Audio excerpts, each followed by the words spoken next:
దేవుని ప్రజలారా, మన ప్రభువును రక్షకుడైన యేసుక్రీస్తు నామములో కూడి ఉన్న మీ అందరికీ ప్రభు పేట మీకు వందనాలు తెలియజేస్తున్నాను. అందరూ బాగున్నారు కదా? సంతోషం. దేవుడు మిమ్మలను మీ కుటుంబాలను బహుగా దీవించి ఆశీర్వదించును గాక. మరొకసారి మనము దేవుని సన్నిధిలో ఈ విధముగా ప్రభువుని ఆరాధించుటకును, ప్రభు నామాన్ని గణపరిచి మహిమపరచుటకును దేవుడు మనకిచ్చినటువంటి ఒక సమయాన్ని బట్టి ప్రభువుని మనం ఎంతైనా స్తుతించి గణపరిచి మహిమపరిచి ఆరాధించాలి. ఈరోజు కొద్ది నిమిషాలు దేవుని యొక్క లేఖన భాగంలో నుంచి 1-2 విషయాలు మనము ధ్యానం చేయబోతున్నాం. దయచేసి దేవుని యొక్క వాక్యాన్ని చదవటానికి లేకుంటే దాన్ని మనము వినటానికి సిద్ధపడతాం. దేవుని సన్నిధిలో ఎంత మనము సిద్ధపడి ఉంటామో అంతగా దేవుడు మనల్ని హెచ్చిస్తూ కనపరుస్తుంటాడు.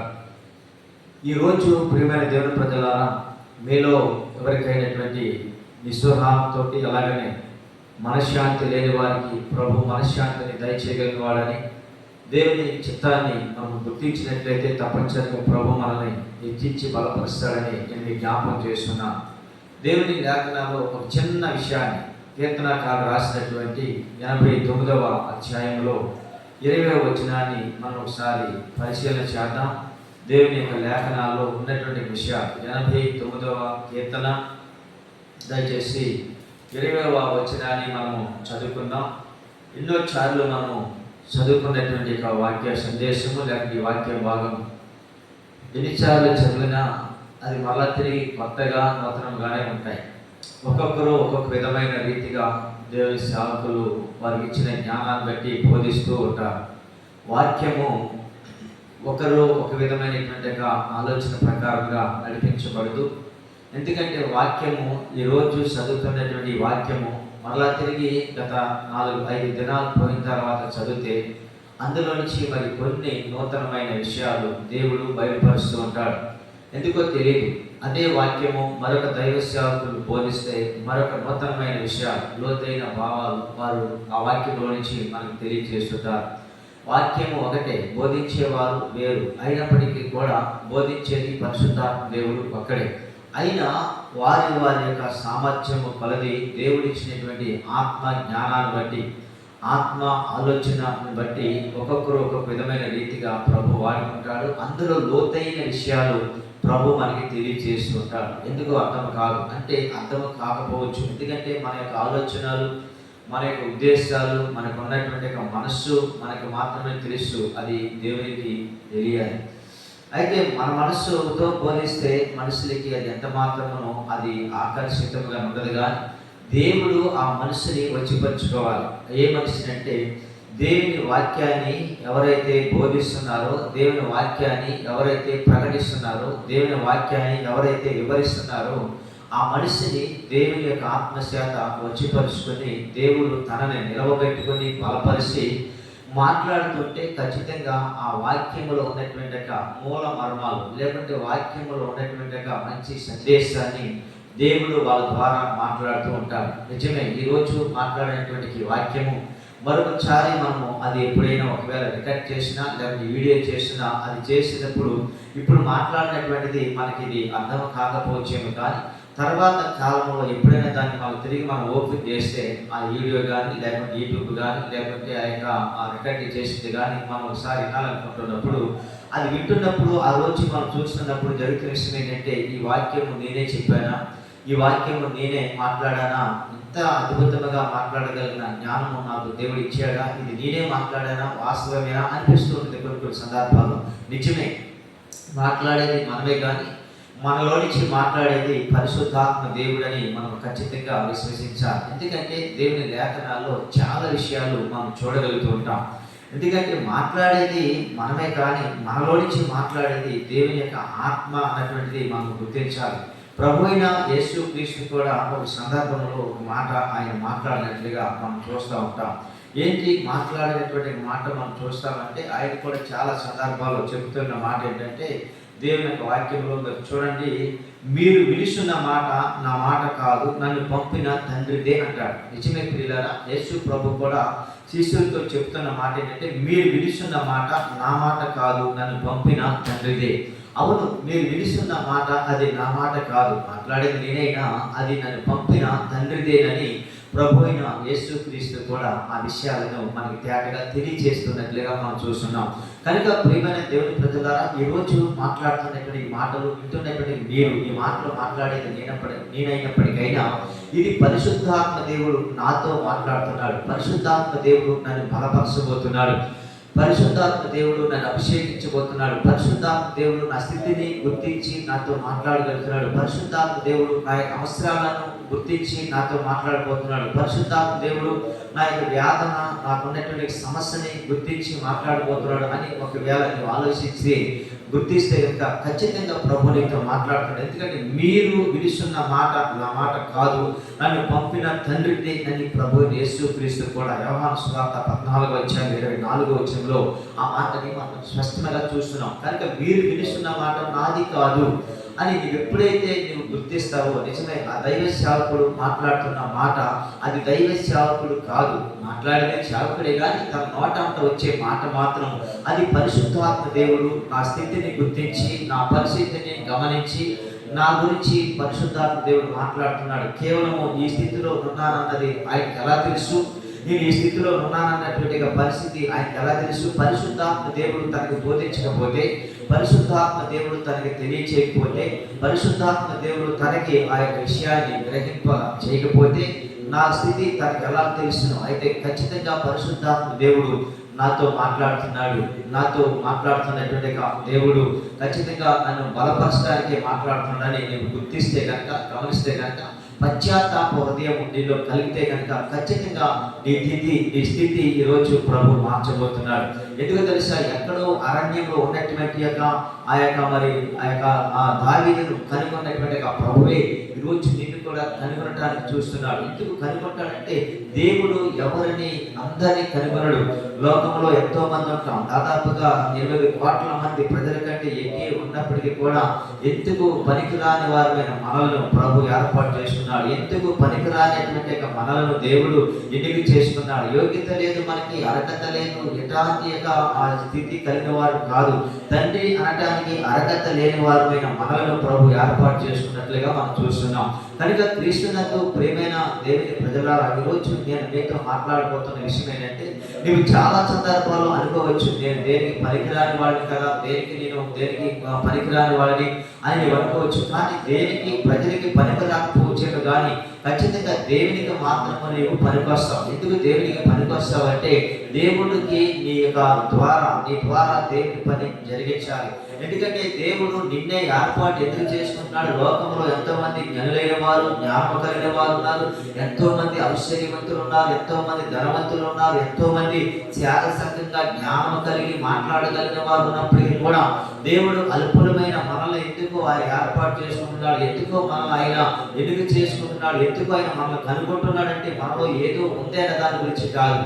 మనలో అసలు ఏమీ లేదు, కానీ మనలో ఏమీ లేకపోయినా దేవుడు మనలో ఏదో ఒకటి మహిమ, ఈ యొక్క మట్టి ఘట్టంలో మహిమ ఐశ్వర్యాన్ని నింపి మన ద్వారా కొన్ని కుటుంబాలను కట్టడానికి, మన ద్వారా దేవుని నామము గణపరచడానికి, మన ద్వారా దేవుని చిత్తము గ్రహించడానికి, దేవుని యొక్క మహిమ తెలుసుకోవడానికి వరకు ఈ యొక్క మట్టి ఘట్టంలో మహిమ ఐశ్వర్యాన్ని నింపి దేవుని జ్ఞానంతో, దేవుని ఆత్మతో, దేవుని అభిషేకంతో మనలందరినీ కూడా నింపి వాడుకుంటున్నాడంటే, కేవలము మనం ఎంత మాత్రము కూడా యోగ్యత లేని వారు, కేవలము ఖచ్చితంగా ఆయన కృప అంతే. ఉచితమైన కృపను బట్టి, ఉచితమైన ప్రణాళికను బట్టి ఆయన మనతో మాట్లాడడానికి ఆయన ఈ విధంగా చూస్తున్నాడు. 89వ కీర్తన అని చెప్పాను కదా, నేను 89వ కీర్తన 20వ వచనాన్ని నేను మీకు జ్ఞాపకం చేస్తాను.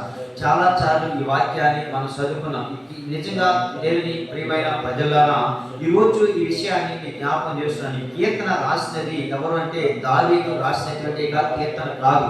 చాలా సార్లు ప్రతి కీర్తన మనం దావీదు కీర్తన అని మనం మాట్లాడుతుంటాం. కీర్తనలో 150 కీర్తనలు ఉన్నాయి. 150 కీర్తనలో కూడా దావీదు అన్ని కీర్తనలు రాయలేదు. దాదాపుగా 100కి లోపు లేక 100 దగ్గరలో ఆయన రాశాడు కీర్తనలు. మిగతా కీర్తనలు ఆసాపు, అలాగనే మోషే, సొలొమోను, అలాగనే కోరాహు కుమారులు, అలాగనే ఇంకా చాలా మంది ప్రజలు కీర్తనలు రాశారు, భక్తులు. అయితే ఇప్పుడు ఈ 89వ కీర్తన రాసినటువంటి యొక్క వ్యక్తిని మనం చూస్తున్నప్పుడు ఎజ్రాహ్యుడైన ఏతాను రచించినది దైవ ధ్యానం అని మనం చూస్తున్నాం. కనుక దయచేసి ఒకసారి మీరు ఆలోచించండి పిల్లలు. ఈ కీర్తనలో దావీదుని గురించి ఆయన మాట్లాడుతూ వస్తున్నాడు. దావీదుని గురించి ఈ కీర్తనలో ఆయన తెలియజేసుకుంటూ వస్తున్నాడు. నిజమే, ఈరోజు నేను మీకు మరొక విషయాన్ని జ్ఞాపకం చేస్తాను. క్రైస్తవ బిడ్డలమైన మనం అందరం కూడా జరుగుతున్న విషయం ఏంటంటే, నిన్ను గురించి నీవు సాక్ష్యమును ఇస్తే అది ఎంత మాత్రమును మహిమ కలగదు. కానీ అయితే నిన్ను గురించి మరొక వ్యక్తి సాక్ష్యం చెప్పాలి. ఎందుకంటే నిన్ను గురించి మరొక వ్యక్తి సాక్ష్యం ఇచ్చినప్పుడు ఆ సాక్ష్యం ఎలా ఉంటుందంటే, దేవునికి మహిమకరముగా, నీ నామాన్ని దేవునికి మహిమకరముగా, మీ కుటుంబానికి ఆశ్చర్యకరంగా ఉంటుంది.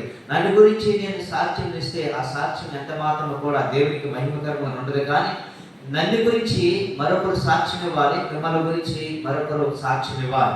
ఆ సాక్ష్యం అది ఎలా ఉంటుందంటే పరిమళిస్తూ ఉంటుంది, లేకుంటే అది ఆశ్చర్యకరంగా ఉంటుంది.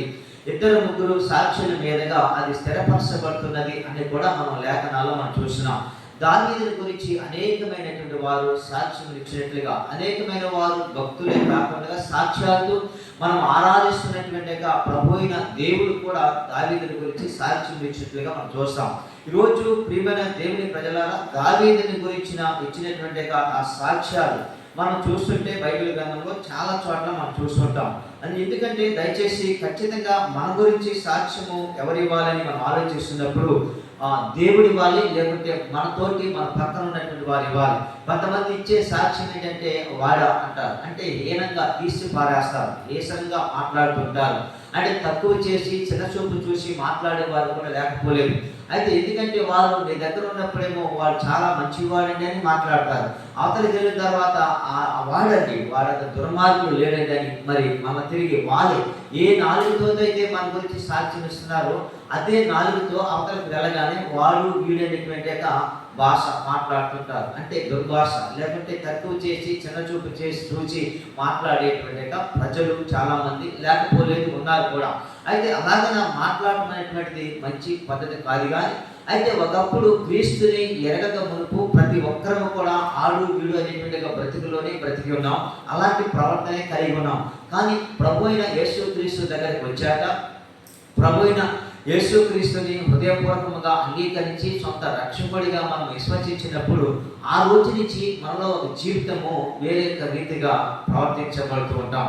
ఎలాగంటే క్రీస్తుకు సమీపంగా ఉంటాం, ప్రభుకి సమీపంగా ఉంటాం, దేవుని చిత్తాన్ని గ్రహించి దేవుని చిత్తానుసారంగా జీవించాలని లోగడ మనకున్నటువంటి వ్యసనాలన్నీ కూడా విడిచిపెట్టుకుంటాం, లోగడ మనకున్న కోప ఉద్రేకాలన్నీ కూడా మానుకుంటాం, లోగడ మనకున్నటువంటి చెడు వ్యసనాలు చెడు క్రియలన్నీ కూడా మానుకొని మనం యేసు ప్రభుని నమ్ముకున్నామా మనం చాలా బహు జాగ్రత్తగా బ్రతకాలి, జీవించాలి. ఇదివరకు ఉన్నటువంటి క్రియలన్నీ కూడా మనం విడిచిపెట్టుకోవాలన్న ఉద్దేశంతో ప్రతి ఒక్కరు కూడా ఏం చేస్తారంటే గతాన్ని విడిచిపెడతారు. తర్వాత జరగబోతున్న విషయం ఏంటంటే క్రీస్తులో వాళ్ళు సంపూర్ణంగా మార్చబడి నూతన స్వభావాన్ని ధరించుకుని వారు జీవించడానికి ఇష్టపడుతూ ఉంటారు. అలాంటి వారిని చూసినప్పటికీ కూడా కొంతమంది ఏమంటారంటే వీడు చాలా భక్తుడైపోయాడు బాబు, వీడు చాలా యథార్థపుడైపోయాడు, నిన్న మన దాకా కూడా మాట్లాడి తిరిగివాడు ఇవాళ బైబిల్ గ్రంథాన్ని చేతిలో పట్టుకొని చక్కగా తెల్లటి వస్త్రాలు వేసుకుని ఆదివారం రాగానే ఆలస్యము తెల్లటి వస్త్రాలు వేసుకుని వీళ్ళ గుడికి వెళ్తున్నారు. ఇలాగని వెళ్తున్నాక కూడా అంటే అపవాది అనేకమైన రీతిగా మానవ యొక్క హృదయాల్లో ప్రేరేపించి మనస్సులను కృంగతీసేటట్లుగా మాట్లాడుతూ ఉంటారు మనుషులు. అది కేవలం వారి కాదు, కానీ వారిలో ఉన్నటువంటి వేరొక ఆత్మ వాళ్ళు ఆ విధముగా ప్రేరేపించి మాట్లాడుతుంటుంది. సరే, ఎవరు ఏ విధముగా మన గురించి మాట్లాడినప్పటికీ కూడా ఎవరి గురించి కూడా మనం ఏమాత్రము కూడా మన గురించి వారు మాట్లాడినా మనం ఏమాత్రము కూడా ఔదార్యం పడటం, ఏమాత్రము కూడా మనము చిగ్గుపడతాం. దేవుని నామాన్ని గణపరుస్తున్నా కనుక ధైర్యంగా ప్రభువుని ఆరాధించుదాం. ఎందుకంటే దేవుడు ఉన్నతమైన వాడు, దేవుడు మహాగణుడు, మహోన్నతుడు, పరిశుద్ధుడు, నిత్య నివాసైన వాడు, మహోన్నతమైన పరిశుద్ధ స్థలములలో నివసించువాడు. ఆయన వినయము గలవారిద్దను, దీన మనసు గలవారిద్దను నివాసములు చేస్తున్నానని వాక్యము చదివిస్తున్నది. కనుక ఖచ్చితంగా ప్రియమైన దేవుని నా ప్రజలారా, ఈరోజు నేను మీతో మాట్లాడబోతున్న విషయం ఏంటంటే ఎవరో ఏదో అన్నారని మీరు ఏమాత్రం కూడా బలహీన పడవద్దు, ఎవరో ఏదో అన్నారని మీరు కుంగిపోవద్దు, ఎవరో ఏదో నిన్ను తిట్టారనో లేదా ఎవరో ఏదో నిన్ను ఆడిపోస్తున్నారని నువ్వు బలహీన పడవద్దు. ధైర్యంగా ఉండము, విశ్వాసములో కొనసాగించు, నీ భక్తిని ఏమాత్రం కూడా నువ్వు విడిచిపెట్టుకోవద్దు. భక్తులు అంతకంతగా నీవు అభివృద్ధి పొందడానికి ఆ యొక్క విశ్వాసములు కొనసాగించడానికి ప్రయత్నం చేయి. ఖచ్చితంగా నా ప్రభు ఏదో ఒక రోజున దీన్ని ఎవరైతే అవమానపరిచారో, దీన్ని ఎవరైతే కించిపరిచి తక్కువ చేసి మాట్లాడారో వారిని కూడా నా ప్రభు నిర్మల ప్రభు మందిరాన్ని నడిపించబోతున్నాడు అన్నది విశ్వాసంతో ఉంటే ఖచ్చితంగా వారిని కూడా ప్రభు మార్చబోతున్నాడు. సరే, ఇక్కడ ఒక విషయాన్ని యజ్జరాయుడైనటువంటి యాతాను రచించిన దైవ ధ్యానంలో ఈ 20వ వచనంలో మాట్లాడుతున్న మాట ఏంటని మనం ఆలోచిస్తున్నప్పుడు, నా సేవకుడైన దావీదును నేను కనుగొని ఉన్నాను అంటున్నాడు. అంటే నా సేవకుడు, చూడండి ఇక్కడ నా సేవకుడు అంటున్నాడు. చూడండి పిల్లరా, నిన్ను కూడా ప్రభు అలాగనే పిలుస్తున్నాడు. నా కుమారుడు అంటున్నాడు, ఆయన నా బిడ్డ, నా విశ్వాసి, నా సొత్తు అంటున్నాడు. పిల్లరా, లోకములో ఒకవేళ నిన్ను తక్కువ చేసి మాట్లాడినా, కించిపరిచి మాట్లాడినా, చిన్న చూపు చూసినా, ఆడు ఈడు అని ఒకవేళ మనం ఆడిపోసుకున్నప్పటికీ కూడా వాళ్ళు ఎన్ని మాట్లాడుకున్నా ప్రభు మనకి ఇచ్చే బిరుదు, లేకుంటే ప్రభు నీతో నాతో మాట్లాడేటువంటి మాట, గొప్ప ఆ మాట ఏంటి తెలుసా? నా సేవకుడు, లేదా నా కుమారుడు, నా బిడ్డలు, లేదా నా సొత్తు అని ప్రభు యొక్క వాక్యంలో మనం ఈ విషయాలు చాలా చోట్ల చూస్తాం. లోకంలో ఒకవేళ ఏమంటే అని మనం గౌరవంగా పిలవకపోవచ్చు, ఏమంటే అని మనం గౌరవంగా మాట్లాడకపోవచ్చు, కానీ లోకంలో మనం గౌరవంగా పిలవకపోయినా, మనల్ని గౌరవంగా ఎవరు మాట్లాడకపోయినా, లేకపోతే మనల్ని ఎవరు కూడా ఆదరించకపోయినా, చేరదీర్చకపోయినా, ప్రభు మాత్రం నిన్ను గౌరవంగానే పిలుస్తాడు. ప్రభు మాత్రం నిన్ను చక్కగా ఆదరిస్తాడు, కనికరిస్తాడు, నిన్ను ప్రేమిస్తాడు. ఆయన అంటున్నాడు, నా సేవకుడైన దావీదును. చూడండి, దావీదు ఒక విషయానికి మనం చూడవలసి వస్తుంటే, ఎక్కడో అరణ్యంలో గొర్రెలు కాసుకునేవాడు. అరణ్యంలో తన తండ్రి గొర్రెలు కాసుకునే కాకుండా అక్కడ రాత్రి వేళ మంచికి తడుస్తూ, ఎండకి ఎండుతూ, అక్కడ అరణ్యములలో మృగాల మధ్యలో జీవిస్తున్నటువంటి ఒక వ్యక్తి. అక్కడ మృగాలతోటి, అంటే గొర్రెలతో మాట్లాడేవాడు. అక్కడ ఉన్నటువంటి మృగాలతో మాట్లాడి చితార పట్టుకుని దేవుని నామాన్ని పాటల ద్వారా, కీర్తన ద్వారా మహిమపరుచుకునేవాడు దావీదు. దావీదుతో అక్కడ స్నేహం చేసిన వారు ఎవరు లేరు, అరణ్యం ఎవరు లేరు. కానీ దావీదుతో మాట్లాడేది ఎవరు అని మనం చూస్తుంటే ప్రభు అయిన దేవుడే. ఆయన అంటున్నాడు, నా సేవకుడైన దావీదును కనుగొన్నాను. చూడండి, నేను కనుగొన్నాను, నా సేవకుడైన దావీదును నేను కనుగొని ఉన్నాను. చూడండి పిల్లరా, ఈరోజు నా ప్రభు అయిన దేవుడు మీతో మాట్లాడుతున్న విషయం, నేను మిమ్మల్ని కనుగొని ఉన్నానంటున్నాడు. నేను మిమ్మల్ని, మీ హృదయాన్ని తెలుసుకున్నాను, మీ మనస్సును తెలుసుకున్నాను, మీ స్థితిని నేను తెలుసుకున్నాను. మీరు నాకు ఇష్టమైన ప్రజలుగా ఉన్నారు, మీరు నాకు కావలసినటువంటి ప్రజలుగా ఉన్నారు. లోకంలో ఒకవేళ మిమ్మల్ని ఏ విధంగా మాట్లాడినప్పటికైనా నేను మీతో మాట్లాడేది తెలుసా? మీరు నాకు కావాలి, మీరు నాకు చొత్తు. ఎందుకంటే దావీదుని కనుగొన్నటువంటి ఆ ప్రభువే ఈరోజు మిమ్మల్ని కూడా కనుగొన్నాడు. అంతేకాకుండా నా పరిశుద్ధ తైలంతో అతన్ని అభిషేకించి ఉన్నాను. దేవునికి మహిమ కలుగుగా.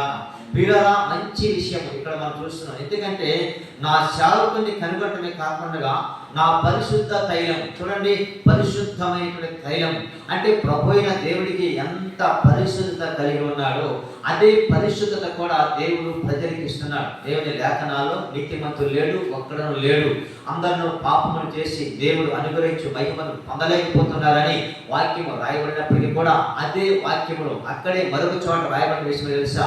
నీతిమంతుడు లేడు అనేటువంటి ఆ మాటని ప్రభు రాస్తుంటే మరొక చోట ఏమన్నా తెలుసా?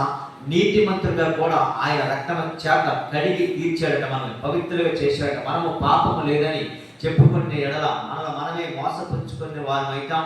మన పాపములను ఒప్పుకునే ఎడల ఆయన నమ్మదగిన వాడు, ఆయన సమస్త దుర్నీతి నుంచి మనల్ని నీతిమంతుడిగా తీర్చాడనే మాట యోహాను రాసిన మొదటి పత్రికలో కూడా ఈ మాటలు మనం చూడగలుగుతాం. కనుక ఉన్నారు నీతిమంతులు. నీతిమంతులు లేకపోతే ప్రపంచం ఇలాగ ఉండదు.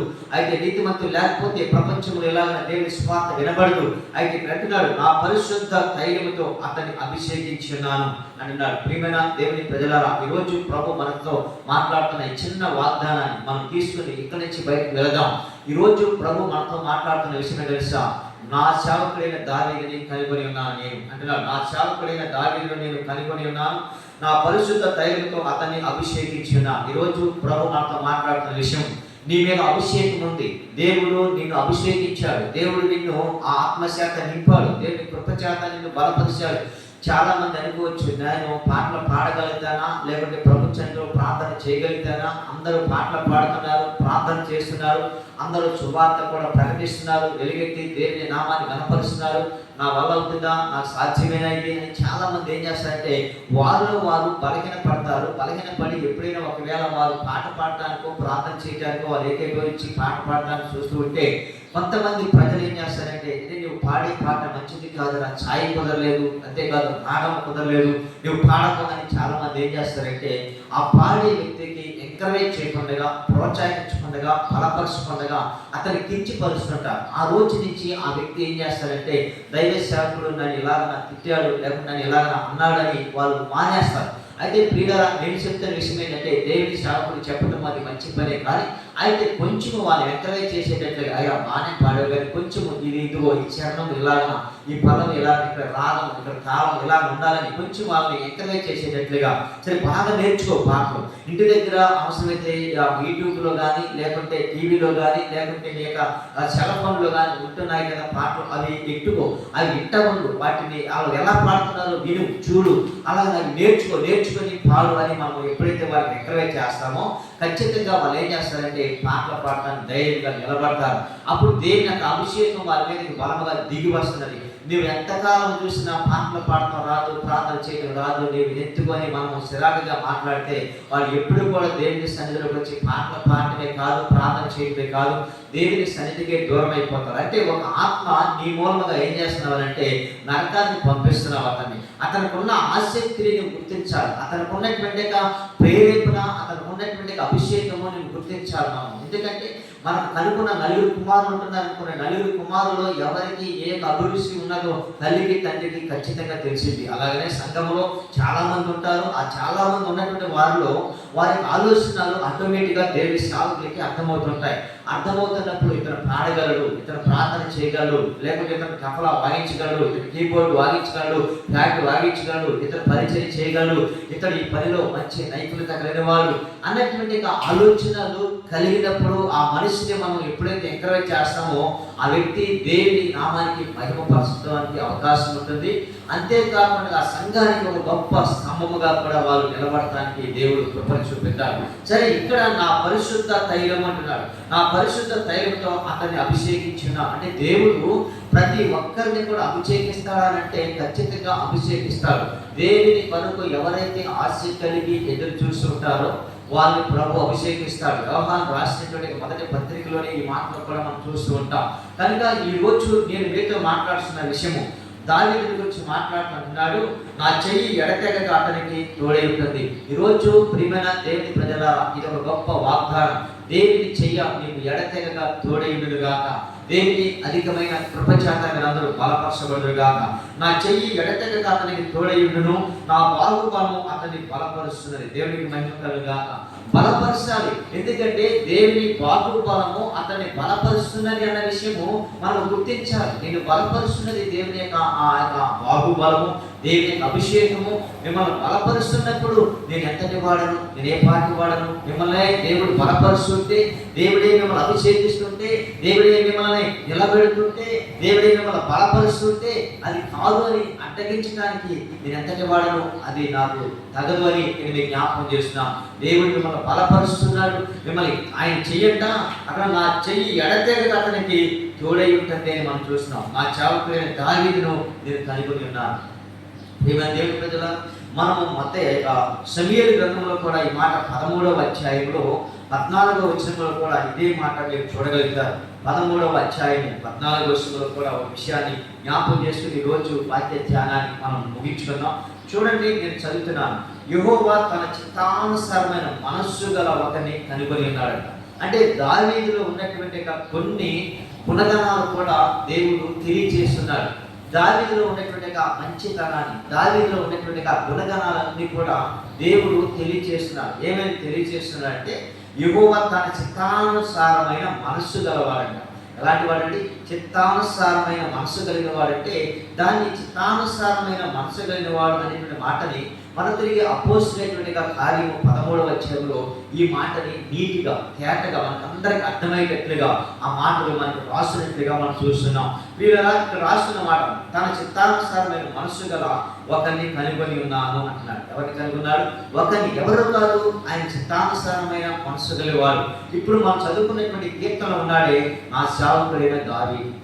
చూడండి, సేవకుడైన దావీదు గురించి చాలా మంది తప్పుగా మాట్లాడుతుంటారు. అంటే దావీదు చేసిన చిన్న ఆ లోపాన్ని బట్టి చాలా మంది ఏం చేస్తారంటే, దావీదు ఆ లోపం చేయలేదా, దావీదు ఆ పొరపాటు చేయలేదా, మరి నేను చేస్తే మరి తప్పేముంది, ఇలాగ కొంతమంది సర్దుబాటు చేసుకుంటారు. వారి తప్పును వారే సరిదిద్దుకోవడానికి ప్రయత్నం చేస్తారు. దావీదులాగా ఏమైనా చేయగలిగావా? దావీదు రాజ్యాన్ని ఏలుబడి చేశాడు. దావీదు దేవుని పనులు గొప్పగా జరిగించాడు. మనం ఏమైనా చేసామో లేదే, దేవుని పనిలో చాలా తక్కువ, లోపల పనిలో మన యొక్క పరిస్థితులు ఎక్కువగా గడిపాం. అలాంటప్పుడు దావీదుతోటి ఇంకా కొంతమంది భక్తులతోటి పోల్చుకుంటూ ఉంటారు. ఆయన చేయలేదా? సొలొమోనుకి ఇంతమంది భార్యలు ఉన్నారు, దావీదుకి ఇంతమంది భార్యలు ఉన్నారు, బత్షెబ విషయంలో పడిపోయాడు, నేను పడిపోతుంది ఏంటండి? ఇలాగ వాళ్ళని చూసి వీళ్ళని చూసి మనం పడిపోవటానికి కాదు కదా. దేవుని వాక్యంలో కొరింథీయులకు రాసిన పత్రికలో రాసిన మాటలు చక్కటి మాట రాశాడు కదా. ఆయన అంటున్నాడు కదా, ఎందుకంటే అవి మనకి దృష్టాంతములుగా కనబడుచున్నాయి అని చెప్తాడు అక్కడ. దేవునికి మహిమ కలుగాక. చిత్తానుసారమైన మనస్సు గలవాడట. మనస్సు గల ఒకటి కనుగొని ఉన్నాను, నీకు ఆజ్ఞాపించే దాన్ని నీవు గైకొనకపోతే గనుక యెహోవా తన జనుల మీద అతన్ని అధిపతినిగా నియమిస్తున్నాడు. అంటే సౌలుతో మాట్లాడుతున్న మాటను బట్టి ఇక్కడ అంటున్నాడు అన్నమాట, నీకు ఆజ్ఞాపించే దాన్ని నువ్వు ఏం చేస్తావంటే గైకొనకపోయావు. ఎవరు గైకొనకపోతే సౌలు గైకొనలేదు, దావీదు గైకొన్నాడు. దావీదు దేవుని చిత్తానుసారమైన మనస్సు కలిగినవాడని దేవుడు కనుగొన్నాడు అని మన వాక్యంలో చూస్తున్నాం. ఈ చిత్తానుసారమైన మనస్సు అంటే అపోస్తుల కార్యంలో ఈ చిత్తానుసారమైన మనస్సు గురించి ఏమని రాశాడని మనం ఆలోచిస్తున్నప్పుడు ప్రేమ దేవుడి ప్రజలారా, తరువాత అతన్ని తొలగించి దావీదుని వారికి రాజుగా ఏర్పరిచాడు. మరియు ఆయన యెస్సే కుమారుడైన దావీదుని కనుగొని, అతడు నా ఇష్టానుసారుడైన మనుషుడు. అక్కడేమో చిత్తానుసారమైన మనస్సు గలవాడంటే, ఇక్కడేమో నా ఇష్టానుసారుడైన మనుషుడు అన్నాడు. ఇష్టానుసారుడైన మనుషుడు. తర్వాత చెప్తున్న విషయం అంటే నా ఉద్దేశములు అని ప్రభు యొక్క వాక్యంలో మనం చూస్తున్నాం. అంటే దావీదు యొక్క మనస్సు ఎలాంటిదంటే, దేవుని యొక్క ఉద్దేశాలన్నీ కూడా నెరవేర్చనటువంటి దావీదు యొక్క మనస్సు. దేవునికి మహిమ కలుగాక. ఈరోజు దేవుని చిత్తాన్ని మనం గుర్తించాలి, దేవుని మనస్సును మనం ఎరగాలి. దేవుని మనస్సును మనం గుర్తించి దేవుని చిత్తాన్ని కనుక మనం ఖచ్చితంగా తెలుసుకొని మనం దేవుని యొక్క అడుగుజాడలలో కనుక మనం నడిపించబడితే, ఆయన చెప్తున్న మాట ఇదే, ఏమన్నా తెలుసా? అతడు నా ఇష్టానుసారుడైన మనుషుడు, అతడు నా ఉద్దేశములన్నీ కూడా నెరవేరుస్తూ ఉన్నాడు. అంటే దేవుని ఉద్దేశాలు నెరవేర్చేవారు కావాలండి. మనుషుల యొక్క ఉద్దేశాలు, మనుషుల యొక్క ఆలోచనలు, మనుషుల యొక్క మరి విధానాలు కాదు, కానీ దేవుని యొక్క ఉద్దేశాలను నెరవేర్చాలి. దేవుని ఉద్దేశం ఏంటి అంటే దేవుని పని చేయటం. దేవుని యొక్క లేఖనాల్లో అదే కీర్తనలో చోట అంటాడు, దేవాని చిత్తమును నెరవేర్చుట నాకు ఎంతో సంతోషకరం అంటాడు. అంటే దేవుని చిత్తమును నెరవేర్చుట సంతోషకరము అని దేవుని యొక్క వాక్యంలో మనం చూస్తున్నాం. అంటే ఇక్కడ సాక్ష్యము ఎవరి గురించి ఇస్తున్నారు? సాక్ష్యం అని మనం చూస్తున్నప్పుడు క్రీస్తునందు ప్రియమైన దేవుని ప్రజలారా, అతడు నా ఇష్టానుసారైన మనుషులు, అతడు నా ఉద్దేశాలన్నీ కూడా నెరవేర్చునని చెప్పి అతనిని గురించి సాక్ష్యం ఇస్తున్నాడు. ఈరోజు దేవుడు నిన్ను గురించి ఏ విధంగా సాక్ష్యం ఇస్తున్నాడు? దేవుడు ఈరోజు నిన్ను గురించి నన్ను గురించి ఏ విధంగా ఆయన మాట్లాడుకుంటూ వస్తున్నాడు, ఈ విషయాల్లో మనం చూస్తున్నాం. కనుక నా సేవకుడైన దావీదుని కనుగొన్నాను నేను అంటున్నాడు. కనుక ఈరోజు ప్రియమైన దేవుని ప్రజలారా, నిన్ను నన్ను కూడా ఆయన కనుగొంటున్నాడు. కనుగొని ఆయన పరిశుద్ధ తైలముతో అభిషేకించబోతున్నాడు. ఎడతెగకుండా ఆయన చెయ్య నీకు నాకు తోడుగా ఉండబోతుంది. దయచేసి ఖచ్చితంగా నా ప్రభు మీతో మాట్లాడుతున్న ప్రతి ఒక్క మాటను గుర్తించి ప్రతి ఒక్కరు కూడా ఆయన చిత్తాన్ని గుర్తించి గమనించే వారుగా ఉండాలని ప్రభు పేటని మీకు మనవి చేసిన ఈ యొక్క రోజు ఖచ్చితంగా దేవుడు మిమ్మల్ని అందరినీ కూడా దీవించి ఆశీర్వదించునుగాక. ఈ వాక్యము మన వీటిలో దీవించునుగాక. చిన్న ప్రార్థన చేద్దాం. పరిశుద్ధమును నమ్మకమును పరలోకమందున్న మా తండ్రి, మీకే స్తోత్రాలు వందనాలు తెలియజేస్తూ ఉన్నాను ప్రభా. ఈరోజు చిన్నగా కొన్ని విషయాలు మాత్రం మాట్లాడారు. నా సేవకులైన దావీదును కనుగొన్నాను, నా పరిశుద్ధ తైలముతో అతను అభిషేకించాను, నా చెయ్యి ఎడతెగగా అతనికి తోడై ఉంటుంది, నా బాహుబలము చేత అతన్ని బలపరుస్తున్నానని మాట్లాడుకుంటూ వచ్చారు.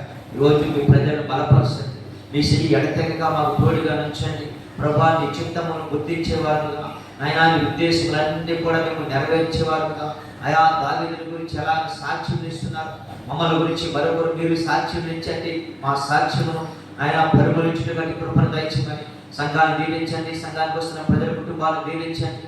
ఆయన ఇక నా ముందున్నటువంటి ప్రజలను అలాగే ఈ మైక శబ్దం ద్వారా లేకపోతే ఈ యొక్క ప్రభా యూట్యూబ్ ద్వారా లైవ్ ద్వారా ఇటున్నటువంటి ప్రజలందరి కుటుంబాలను కూడా దీవించమని ఆశీర్వదించమని ప్రార్థన చేస్తున్నాను. అయా మా సంఘానికి 30 60 100 ఆశీర్వదించండి. అనేకమైన నూతన ఆత్మను నడిపించండి, నూతన కార్యాలు జరిగించండి. ఎవరైతే ఆయన దీర్ఘకాలపు వ్యాధిగ్రస్తులు ఉన్నారు, అయా యేసు శక్తిగా నామములో ఇప్పుడే వారికి స్వస్థత కలుగాలని ప్రార్థన చేస్తున్నాం. అది ఎయిడ్స్ వ్యాధి గలవారు, క్యాన్సర్ వ్యాధి గలవారు, దీర్ఘకాలపు వ్యాధిగ్రస్తులు, పక్షవాతం, thyroid, BP, sugar, kidney infections Yesu నామములో ఇప్పుడే స్వస్థత కలుగాలని ప్రార్థిస్తున్నాం. యేసు నామములో వారికి విడుదల కలుగాలని ప్రార్థిస్తున్నాం. అటు ప్రపంచాత బలపరిచి మహిమ తెచ్చుకుని సమస్త ఘనత మహిమ ప్రభావం మీరు పొందుకోమని యేసు క్రీస్తు నామములో ప్రార్థన సమర్పించి పొందినాము తండ్రి. ఆమేన్.